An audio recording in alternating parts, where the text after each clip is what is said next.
అందరికీ నమస్కారాలు. ఇది ముఖ్యంగా ఆంధ్రప్రదేశ్ ప్రభుత్వాన్ని గురించి కొద్దిగా మాట్లాడుకుందాం. ఆ సమస్యలు ఉన్నాయి అక్కడ కూడా.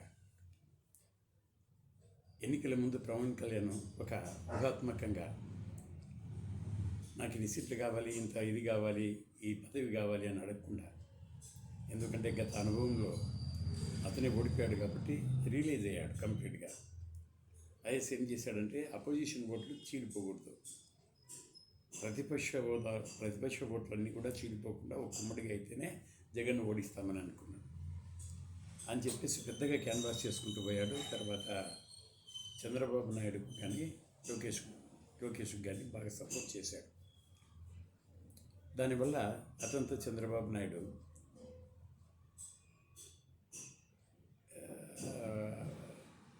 అలియన్స్ కలుపుకోవడము నాకేమీ చెడ్డ అనిపించలే. కానీ బీజేపీతో అలయన్స్ చేసుకోవడమే చాలా నాకు ఆశ్చర్యకరం అనేసింది. ఎందుకంటే బీజేపీకి ఓట్ బ్యాంకే లేదు, ఏమీ లేదు. ఏమీ లేని అక్కడ ఆయన బీజేపీతో ఎందుకు కలుపుకున్నాడు నాకేం అర్థం కాలే. నరేంద్ర మోడీని ఒకానొక్కప్పుడు ఆయన తీవ్రంగా విమర్శించాడు. ఆయనకు ఓట్లే వేయకూడదన్నాడు 2019లో. మళ్ళీ ఏ విధంగా ఆయన బీజేపీ బుట్టలో పడ్డాడో నాకు తెలియదు. కానీ బీజేపీకి సీట్లు ఇచ్చి మినిస్టర్షిప్లు ఇచ్చి ఏమిటయా నాకు అర్థం కావడం లేదు. నువ్వేమో నీ పార్టీ తెలుగుదేశం పార్టీకి బీసీలు వెన్నెముక అంటావు, బీసీలు లేని పార్టీ ఇది కాదంటావు. బీసీలే నీకు ఫౌండేషన్ అంటావు, బీసీలే నీకు ఓట్ బ్యాంక్ అంటావు. ఇంత బీసీ జపం చేసే నీవు బీసీలకు వ్యతిరేకంగా పనిచేస్తున్న బీజేపీ గవర్నమెంట్తో, కేంద్ర ప్రభుత్వ గవర్నమెంట్తో నువ్వు ఎందుకుగాను అలయన్స్ పెట్టుకున్నావో అది నీకే తెలియాలి, లోకేష్కు తెలియాలి. ఎందుకంటే వాళ్ళకి ఏమన్నా పెద్ద ఓటు బ్యాంక్ ఉండి ఓయమ్మ వాళ్ళ ఓట్లన్నీ నాకు కావాల్సి వస్తుంది, లేకపోతే మళ్ళీ జగన్ ఓడిస్తానో ఓడియేమో అని చెప్పే ఉద్దేశంతో ఉంటే అది వేరు. వాళ్ళకి ఏమీ లేదు, తట్టలేదు, బుట్టలేదు ఆడ ఆంధ్రప్రదేశ్లో. అటువంటి వాళ్ళతో నువ్వు అలయన్స్ పెట్టుకున్నావంటే విచిత్రంగా లేదు, కానీ పెట్టుకున్నావు. నీవు తీవ్రంగా విమర్శించిన ఆ పార్టీ పెద్దతో నరేంద్ర మోడీతోనే నువ్వు పెట్టుకున్నావు. నరేంద్ర మోడీ ఒకనొకప్పుడు I want to smash Chandrababu Naidu అన్న మనిషి. అటువంటి ఆయనతో నువ్వు అలయన్స్ పెట్టుకొని వాళ్ళకు సీట్లు ఇచ్చి వాళ్ళలో ఒకరిని మినిస్టర్ని చేసి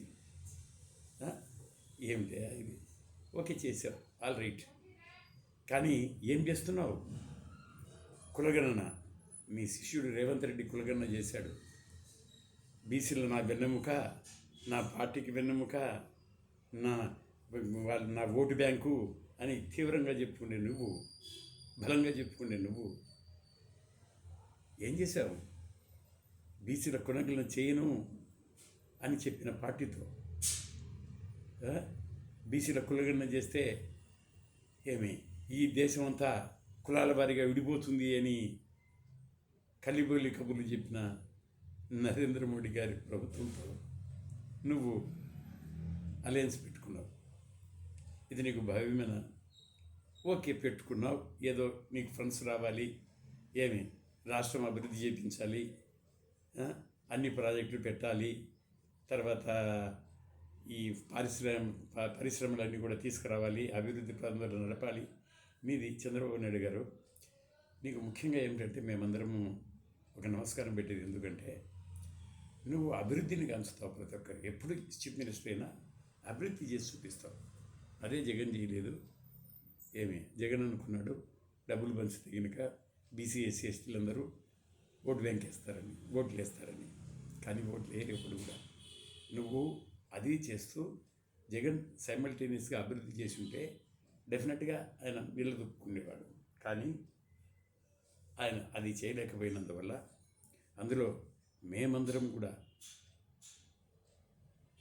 అభివృద్ధి చెందని ఏపీని చూసి చాలా బాధపడ్డా.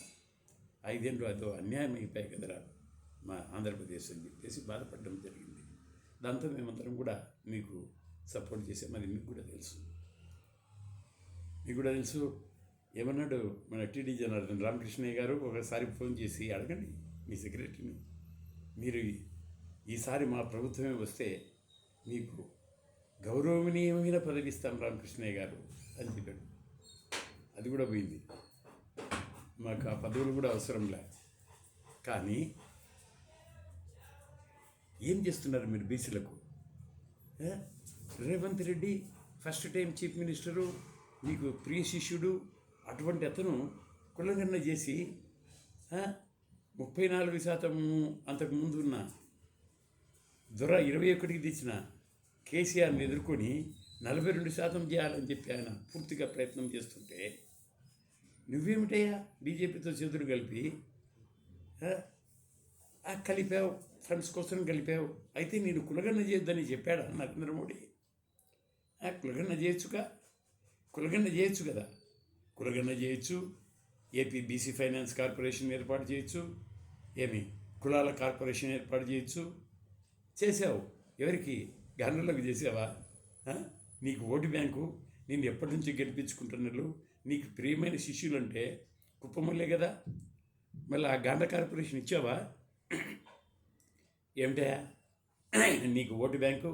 నిన్ను పుల్లలో పెట్టి నాకు ఒకనొక ఎమ్మెల్సీ మాట జి శ్రీనివాసులు ఒకనప్పుడు, ఎందుకయ్యా చంద్రబాబును ఆ విధంగా గుడ్డిగా మీరు దేవుని మాదిరి చూస్తారంటే అని ఏమన్నాడు తెలిసిన?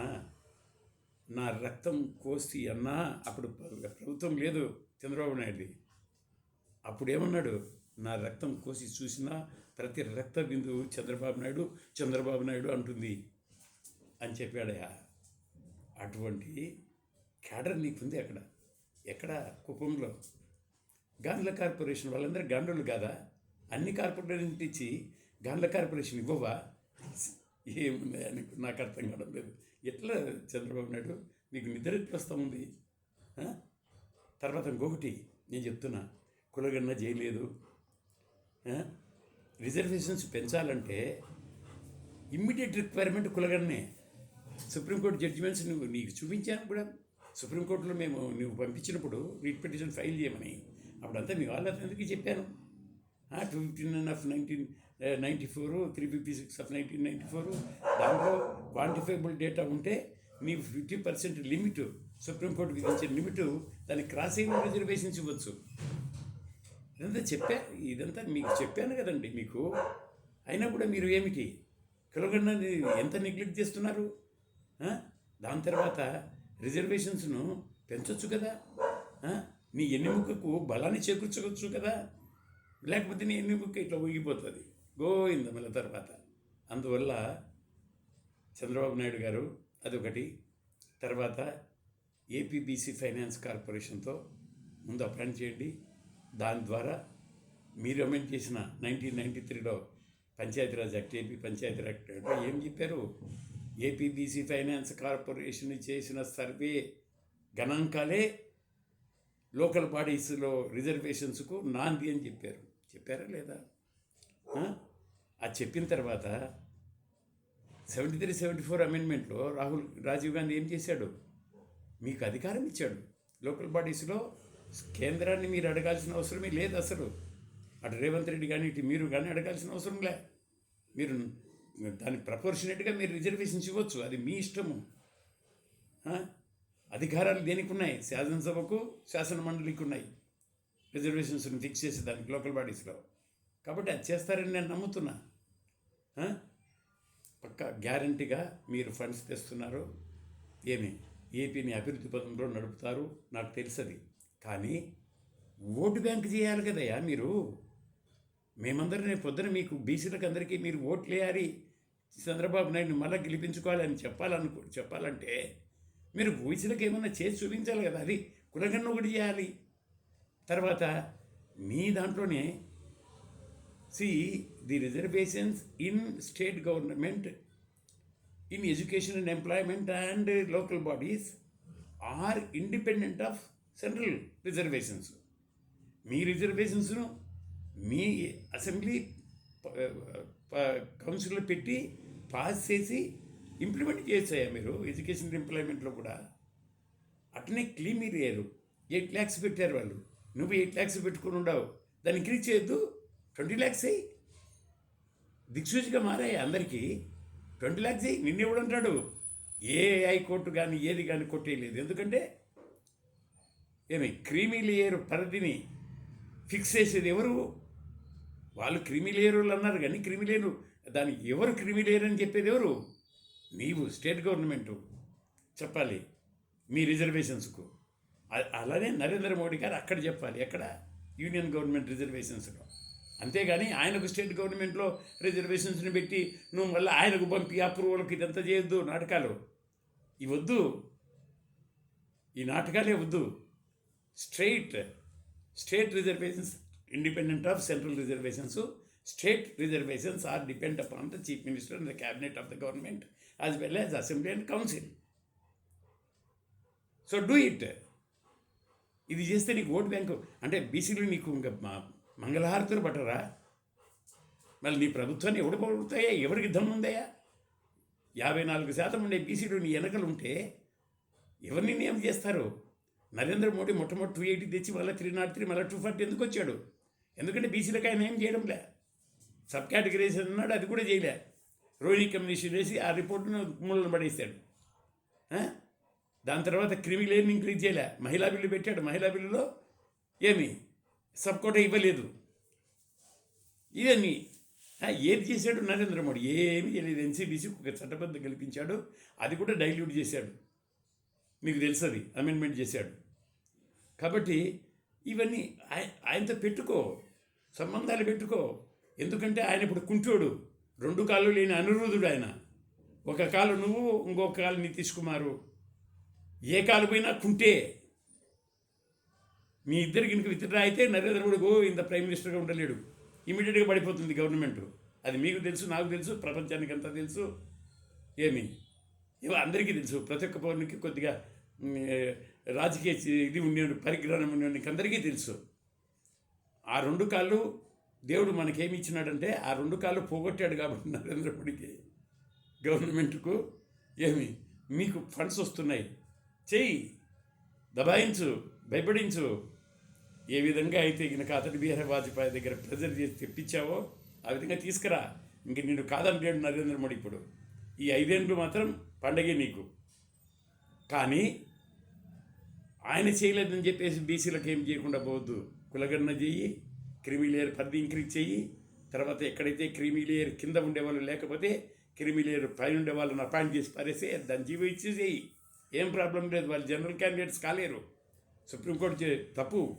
సుప్రీంకోర్టు మీద మేము ఫైల్ చేస్తాం కేసు తొందరలోనే, ఒక 6 నెలల లోపలనే ఫైల్ చేస్తాను నేను ఆ కేసు. ఎందుకంటే మాకు కూడా ఫైనాన్స్ కావాలి కదా సుప్రీంకోర్టుకు పోవాలంటే. ఒక్కొక్కరు 5 నుంచి 10 లక్షలు తీసుకుంటారు ఫీజు. అందువల్ల పోలేకుండా ఉండం.